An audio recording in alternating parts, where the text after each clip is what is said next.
이제 아브라함의 시대가 끝나고 이삭의 시대가 이제 도래하게 되었어요. 하지만 다른 족장들에 비해서요, 이 이삭에 대한 기록은 상당히 적은 편입니다. 게다가 이제 다른 뭐랄까요, 야곱이나 에서와 관련된 아니면 아브라함과 함께 등장하는 이런 장면들의 이삭은 조금 있긴 하지만 오로지 이삭만 등장하는 본문은 상당히 적어요. 그것이 등장하는 본문이 바로 오늘 본문입니다. 26장 전체만이 유일하게 이삭만을 다루고 있는 본문이에요. 다른 본문에서는 이삭만 다루고 있는 본문이 전혀 없습니다. 그런데 읽어보시면 아시겠지만 이삭에 대해 그나마 있는 이 26장의 기록마저도 아브라함이 겪었던 사건과 아주 유사합니다. 먼저 흉년이 와서 그랄에 거하게 되었을 때에 이삭은 자기 아내 리브가를 또 누이라고 속이게 돼요. 그래서 그 땅의 왕인 아비멜렉에게 아내를 빼앗길 뻔했습니다. 빼앗기진 않았지만 빼앗길 뻔했어요. 아브라함도 이집트와 그랄에서 그런 같은 일을 겪었었죠. 다른 점이 있다면 이제 아브라함은 실제로 왕들에게 이 자기 아내를 빼앗겼다가 되찾았는데 이 이삭은 아비멜렉이 리브가를 데려가지는 않았고 저 멀리서 이삭이 이제 리브가를 껴안고 있는 것을 보고 껴안고 이제 뽀뽀하는 것을 목격한 거예요. 아비멜렉이. 그래서 그렇게 리브가를 그 누구도 건드리지 말아라 이렇게 명하는 모습이 등장을 하죠. 그래서 이삭에게 어떤 재물을 내어주거나 하는 장면도 등장하지는 않습니다.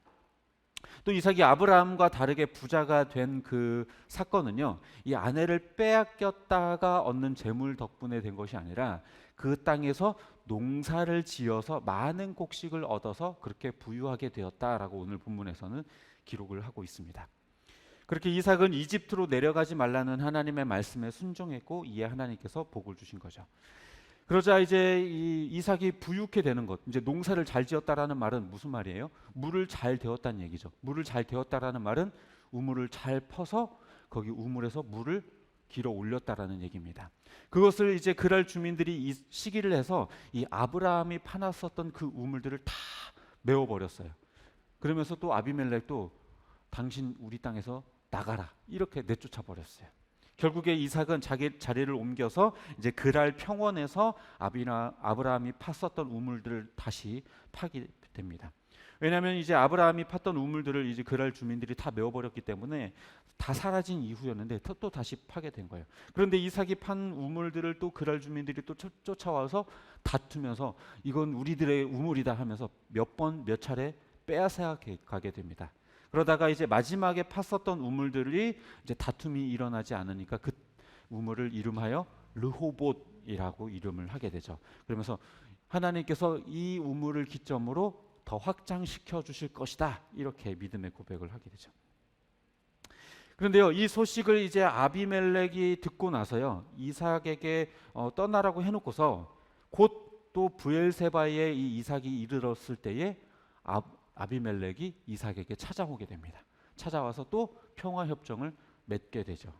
이 사건 역시도 이제 아브라함이 우물을 빼앗겼다가 부유케 되고 하나님께서 도와주시는 것을 보고 이 브엘세바에서 아비멜렉이 아브라함과 평화 협정을 맺었었던 사건과 상당히 유사한 면을 가지고 있죠.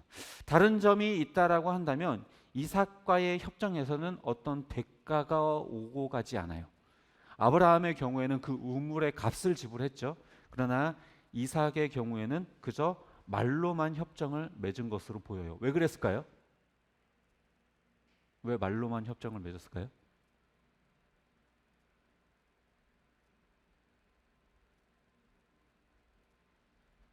왜 말로만 했을까요? 아브라함은 분명히 값을 지불했는데 이삭은 왜 값을 지불하지 않았을까요?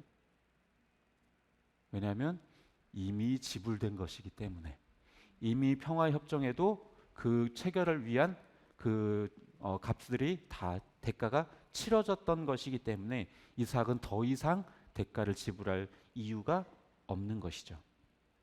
그래서 결과적으로 이제 보면은 아내를 누이라 속였었던 일, 그리고 우물을 빼앗겼었던 일, 그리고 아비멜렉과 평화협정을 맺은 일들, 이런 것들이 조금의 차이는 존재하기는 하지만 결론적으로는 아브라함이 겪었던 일들을 이삭이 또 똑같이 경험하는 것들을 볼 수가 있습니다. 하지만 사실 오늘 본문에서 우리가 주목해야 할 지점은요, 아브라함과 닮아 있는 이삭의 모습보다는 이삭과 아비멜렉 사이에 존재하는 갈등이라고 하는 측면입니다. 분명 아비멜렉은 브엘세바에서 아브라함과 평화협정을 체결했고 서로에게 해를 끼치지 않기로 분명하게 이야기를 했어요. 그런데 오늘 본문에서 이삭은 아비멜렉과 갈등을 겪게 되고 위기의 상황에 놓이기도 하죠. 사실 이때는 아브라함이 아비멜렉과 협정을 맺은 지 꽤 오랜 시간이 지난 뒤였어요. 사건을 되돌려서 생각해 보면요, 아브라함이 아비멜렉과 협정을 맺은 곳은 브엘세바라고 하는 지역이었죠. 그런데 이 이후에 아브라함은 어디로 떠났어요? 헤브론이라고 하는 북쪽 지역으로 이동을 하게 됐죠. 브엘세바에서 헤브론까지는 대략 50km 정도 돼요.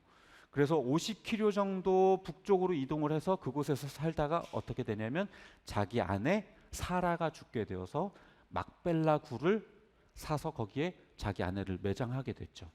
근데 그 이후에 이제 거기서 또 이렇게 살다가 이삭이 어디로 가게 되냐면 아브라함이 죽고 난 이후에 25장 11절에 보면 아브라함이 죽은 이후에 이삭은 브엘라헤로이라고 하는 땅으로 이동을 하게 됩니다. 이 지역은요, 브엘세바가 있었던 이 네게브 지역보다 훨씬 더 서남 쪽에 있는 80km 정도 떨어진 서남 쪽에 있는 땅이에요. 그러니까 이 아브라함이 이 사라를 막벨라 굴에 매장했었던 땅, 그 헤브론으로부터 이 브엘라 헤로이까지는 대략 130km 정도 떨어진 땅인 거죠. 그러니까 상당히 많이 남쪽으로 내려온 것을 알 수 있어요. 그런데 그 땅에 머물다가 이삭은 흉년을 맞이하게 되었고 이제 브엘세바와 가까운 그랄 땅으로 다시 이동을 하게 됩니다. 그래서 하나님께서는 이집트로 내려가지 말고 가나안 땅에 머물러라 이렇게 말씀을 하셨고, 그래서 이삭은 그곳에서 머무르고 그렇게 거기서 농사를 짓고 하다가 갈등을 겪게 된 것이죠. 근데 하지만 따지고 보면요, 이 평화 협정을 깨뜨린 건 과연 누굴까요? 아비멜렉일까요? 이삭일까요? 네? 평화 협정을 깨뜨린 사람은 이삭이에요. 왜냐하면 아비멜렉과 아브라함이 평화협정을 맺을 때 아비멜렉이 뭐라고 요청을 했냐면 나와 내 자손과 내 나라 사람들에게 더 이상 속이지 말아달라, 거짓말하지 말아달라라고 부탁을 했어요. 근데 지금 이삭이 어떻게 했어요? 자기 아내를 누이라고 속였죠. 그러니까 이 평화협정은 아비멜렉이 깨뜨린 게 아니라 이삭이 깨뜨렸어요.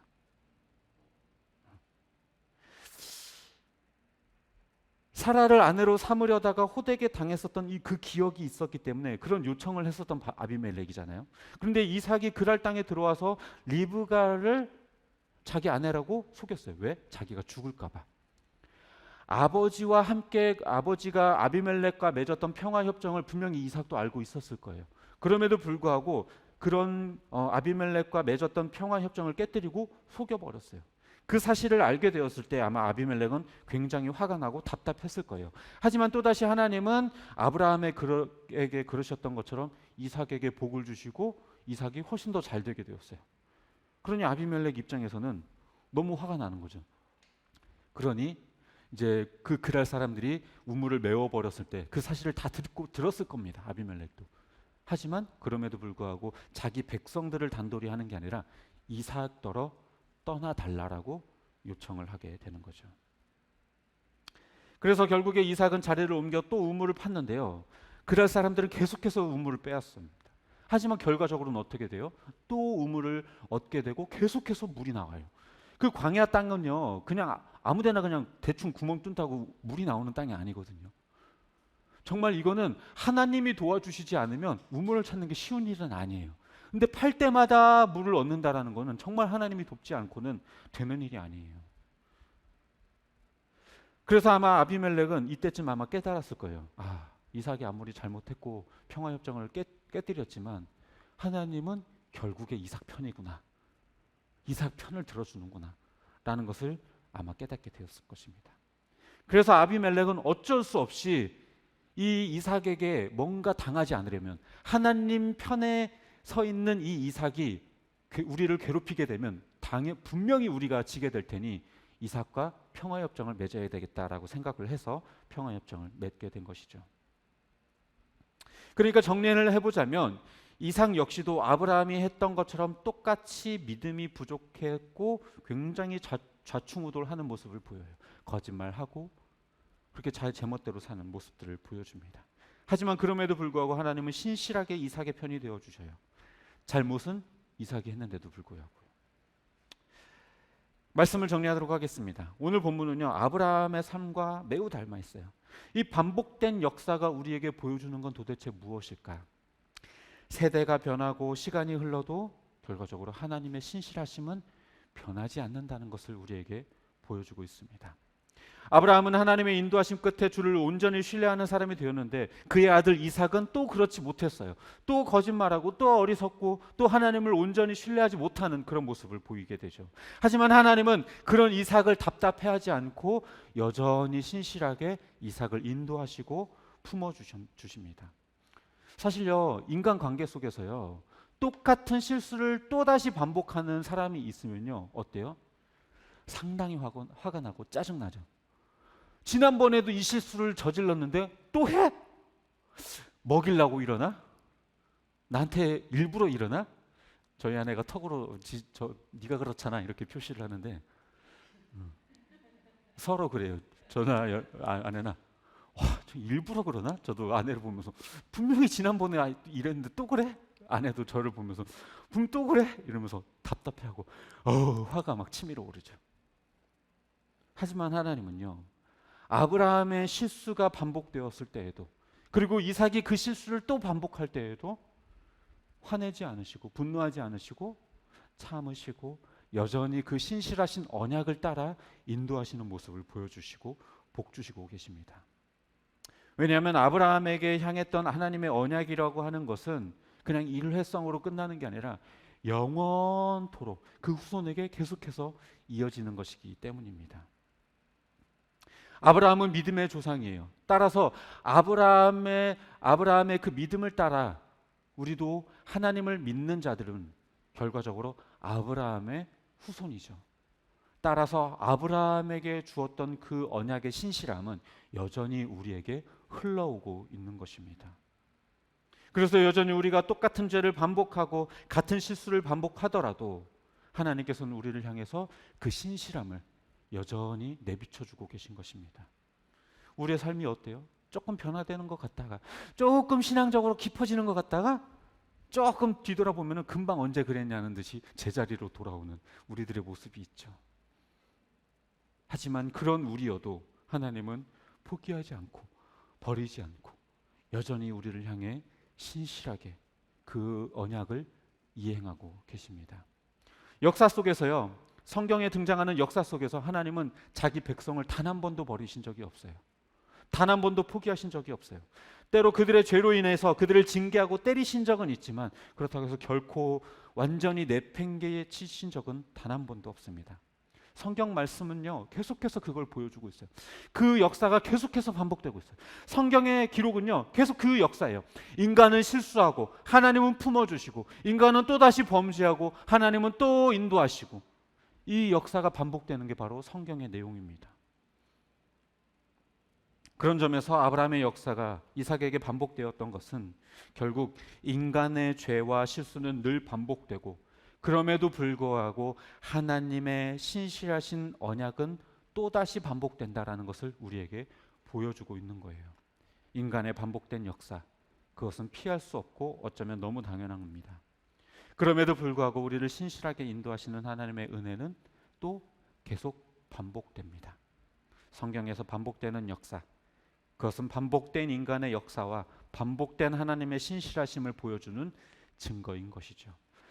바라기는 이 반복되는 성경의 역사 속에서 우리의 약함과 하나님의 신실하심을 발견하고 하나님을 온전히 신뢰하는 저와 여러분이 되시기를 주님의 이름으로 축복합니다.